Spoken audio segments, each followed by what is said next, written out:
At CCAC, we have a program that we call Mechatronics, and we found that in Pittsburgh, we see a renaissance where small and mid-sized businesses are more and more frequently buying their first robot. So we're training students to go work at these hundreds of companies that now find themselves needing an expert in robots, and that's what we do here.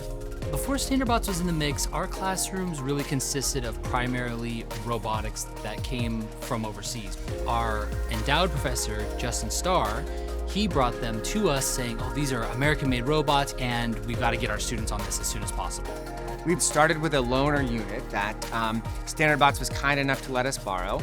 I straight up just said, here it is, it's still boxed up, go crazy. And the students got it pulled out, they got it set up. We were running, very basic programs on it the first day we got it. Not only is it, made here in America, but it has a lot of these interfaces baked into the system.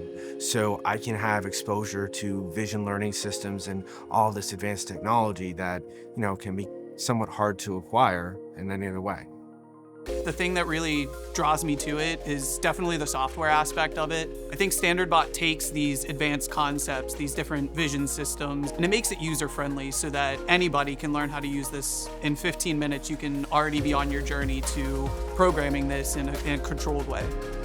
We are on like a first name basis with Jake, right? We call him Jake the Snake. He's one of the apps engineers.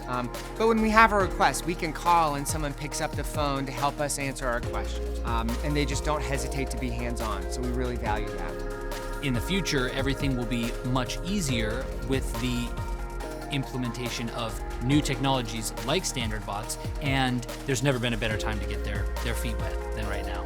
The fact that it's made in America is super exciting, that we can tell students, we want to bring manufacturing back to the United States. And not only do we see that happening, but we see the tools needed to enable next generation manufacturing being made here is just something that's inspirational.